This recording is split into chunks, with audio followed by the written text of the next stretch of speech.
Express जन सेवा news से आपकी सेवा में हमेशा। भाजपा ने जारी किया जम्मू कश्मीर विधानसभा चुनाव के लिए संकल्प पत्र। अमित शाह बोले अब नहीं होगी 370 की वापसी। आपको बता दें कि खबर जम्मू कश्मीर से है। भारतीय जनता पार्टी ने जम्मू कश्मीर विधानसभा चुनाव के लिए घोषणा पत्र जारी कर दिया है। शुक्रवार 6 सितंबर को अमित शाह ने बीजेपी का संकल्प पत्र जारी किया।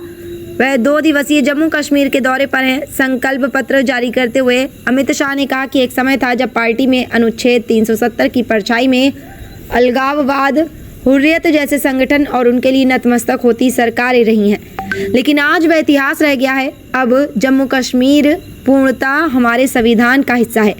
पीएम मोदी के ताकतवर फैसले से ये संभव हो सका। घोषणा पत्र जारी करते हुए अमित शाह ने कहा कि अब जम्मू कश्मीर में अनुच्छेद 370 इतिहास बन चुका है। हमारी पार्टी मानती है कि जम्मू कश्मीर हमेशा से भारत का हिस्सा था और रहेगा। आप सभी जानते हैं कि आज़ादी के समय से हमारी पार्टी के लिए जम्मू कश्मीर बहुत महत्वपूर्ण रहा है। कई साल हो गए, 2014 तक यहाँ अलगाववाद, आतंकवाद की परछाई रही, लेकिन अब यहाँ शांति और विकास है। एक्सप्रेस जनसेवा न्यूज एवं राघव दर्पण जम्मू कश्मीर से कैलाश रावत की रिपोर्ट। एडिटर कुमकुम रावत। एनसी का एजेंडा देखा है, उन्होंने कहा है कि हम इस पर पुनः विचार करेंगे। मैं श्री उमर अब्दुल्ला को बताना चाहता हूं, उमर साहब, चूंटने का नतीजा जो आए वो आए, हम गुर्जर, बकरवाल और पहाड़ी के आरक्षण को आपको छूने नहीं देंगे। ये बात आप याद रखें। ये भारतीय जनता पार्टी का संकल्प है।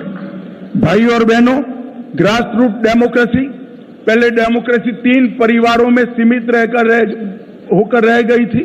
ना पंचायत चुनाव होते थे, ना तहसील पंचायतें बनती थी, ना जिला पंचायतें होती थी।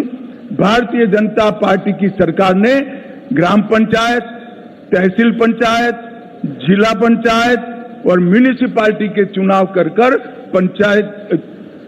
पंचायती राज को बहाल करने का काम किया है और यहां लोकतंत्र को प्रस्थापित किया है। पहले जम्मू कश्मीर में एक जमाना था कि 10% अगर वोटिंग हो जाती है तो सारे अंग्रेजी अखबारों में हेडलाइन बनता था कि जम्मू कश्मीर में डबल डिजिट वोटिंग हुआ। आज मैं बताना चाहता हूं, ब्लॉक विकास परिषद के चुनावों में 98.3% और अभी जो हुआ आम चुनाव उसमें 58.46% वोट, जो रिकॉर्ड वोट है, जो बताता है कि घाटी और जम्मू दोनों की जनता लोकतंत्र के साथ है। बम की परछाइयां, धमाके, मशीन गनों की आवाज कश्मीर में लंबे समय तक सुनी गई।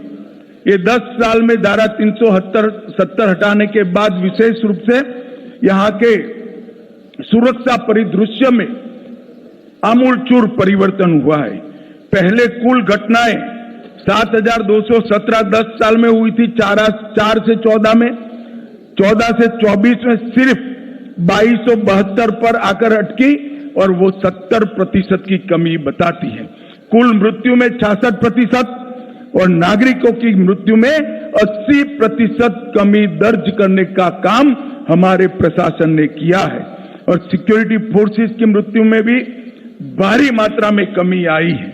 और इसके साथ जो आम जनों के साथ जुड़ा हुआ है, ऑर्गेनाइज्ड टाउन पेल्टिंग, 2010 के मानांक को पकड़े तो 2654 घटनाएं थी।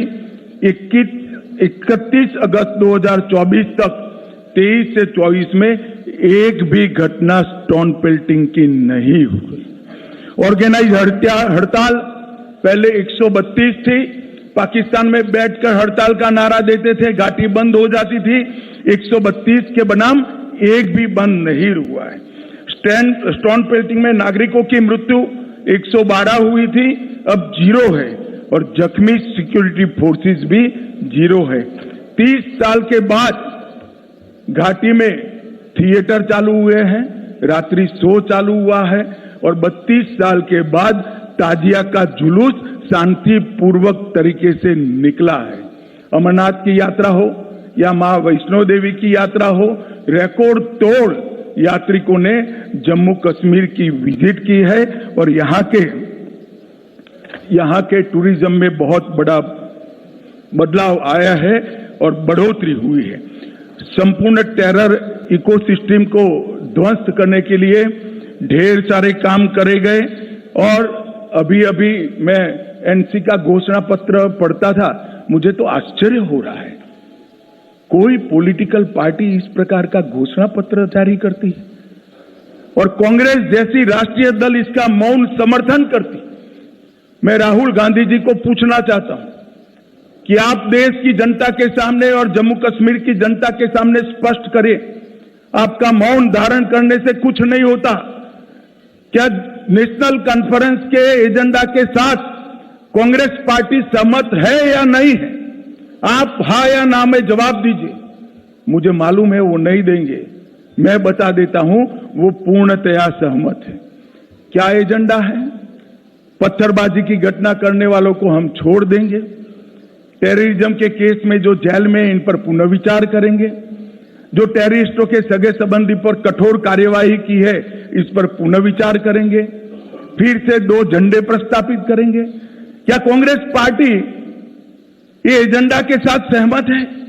क्या आप 370 फिर से वापिस लाना चाहते हो? इसकी बात आपने करनी चाहिए। मित्रों, एक दूसरी बात, भारत सरकार की 300 व्यक्तिगत लाभ की योजना है, जैसे 5 लाख तक का हेल्थ का पूरा खर्चा आज जम्मू कश्मीर उठाती है, हर घर में पीने का पानी पहुंचाना है, हर घर में बिजली पहुंचानी है। इस प्रकार की 300 अलग अलग व्यक्तिगत लाभ की योजना है। 300 में से 259 में जम्मू कश्मीर देश में नंबर 1 पर है, नंबर 1 पर है। इससे मालूम पड़ता है कि पूरा परकोलेशन और हम 100% सेंचुरेशन की दिशा में आगे बढ़ रहे हैं। अगर जम्मू कश्मीर की जनता हमें मैंडेट देती है तो मैं विश्वास के साथ कहना चाहता हूं कि अगले 2 साल में 100% सेचुरेशन हम कर दिखाएंगे। भाई और बहनों, हमने जम्मू कश्मीर के चुनाव घोषणा पत्र में ढेर सारे संकल्प लिए हैं, मगर मैं फिर से एक बार कहना चाहता हूं, हमारा सबसे बड़ा संकल्प है शांतिपूर्ण, सुरक्षित, विकसित और समृद्ध जम्मू कश्मीर का निर्माण करना। भाई और बहनों, ये 10 साल में जो हुआ है, हम काफी मंजिल के काफी नजदीक। एक बार जम्मू कश्मीर की जनता का, आवाम का अगर हमें आशीर्वाद मिल जाता है तो मैं भरोसे से कह सकता हूं, भारत के बाकी हिस्सों की तरह यहां के बच्चे भी भारत के विकास में योगदान भी देंगे और जम्मू कश्मीर में सच अर्थ में स्वर्ग बनाने का काम यहीं के युवा करेंगे।